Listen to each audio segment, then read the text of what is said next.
Divinity Designs floating frame front die set is a set of 4 dies. This die set contains the floating frame, 2 dies for your sentiments or verses. This will cut out the sentiments and verses. This will be your layering die. And then the die that you'll use to cut from your card base. Here's the frame front, the layering panel for your verse or sentiment, and then the sentiment panel. You'll also need a base.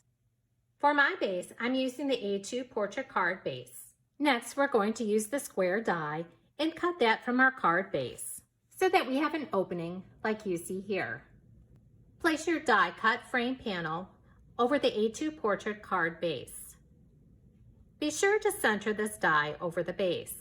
Next, take that square die and center it within the opening of the frame. Use removable tape to hold that die in place. Then remove the frame panel.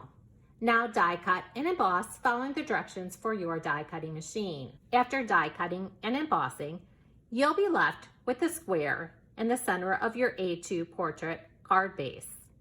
Now you're ready to assemble the floating frame front on the A2 portrait card base. Apply adhesive to the back side of the die cut panel. Then center that over the A2 portrait card base. You can then attach your sentiment or verses using the additional dies to the front of your card. Here's 2 cards that I've created using the floating frame front die set along with additional Divinity Designs custom dies, stamps, stamp die duos, and pattern paper. I did my floating frame fronts a little different on these 2 cards.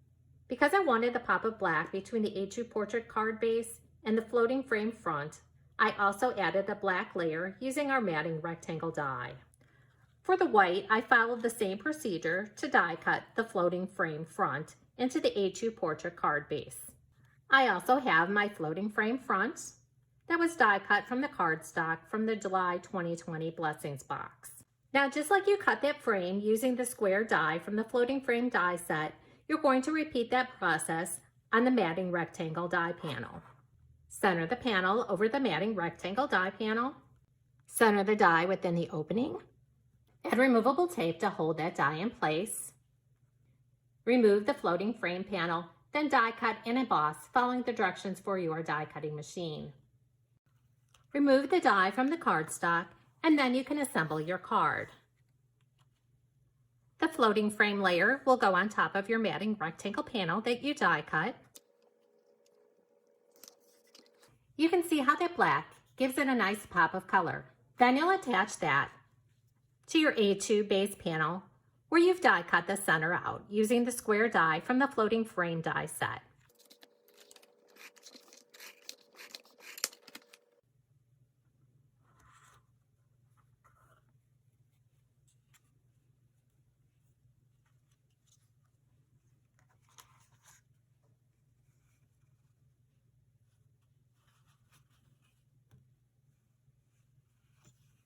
Next, I'll show you how I created this shaker card.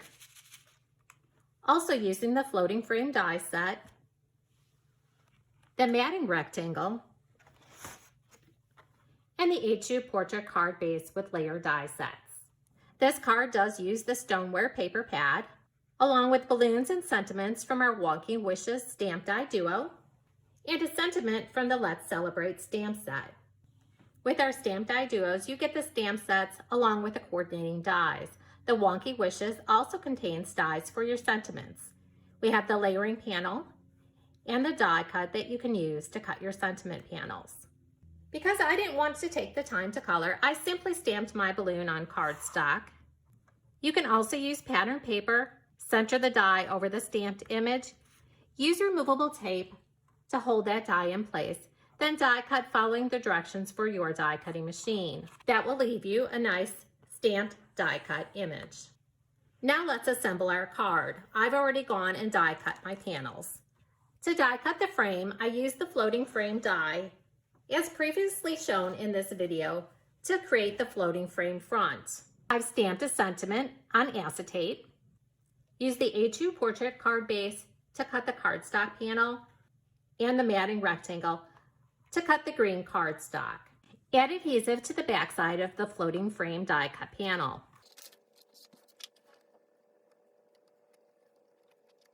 Then center the stamped acetate to your panel.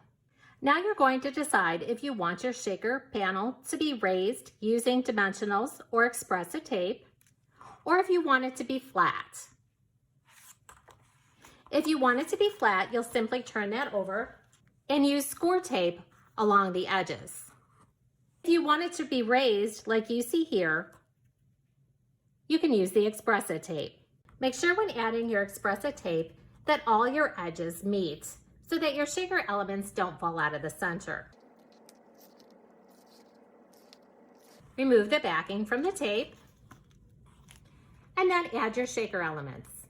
Now you're all set to seal the shaker elements within the base. You can use a cardstock panel over the back, but I found it easier just to add a piece of clear acetate. And press down firmly to seal the shaker elements in place. I've added another piece of expressive tape to the bottom for dimension, and then added score tape to the acetate. Now I'm going to adhere that to the matting rectangle base. This gives the pop of color between the floating frame and my base card panel. Add adhesive to the back of that panel and then adhere to the A2 portrait card base.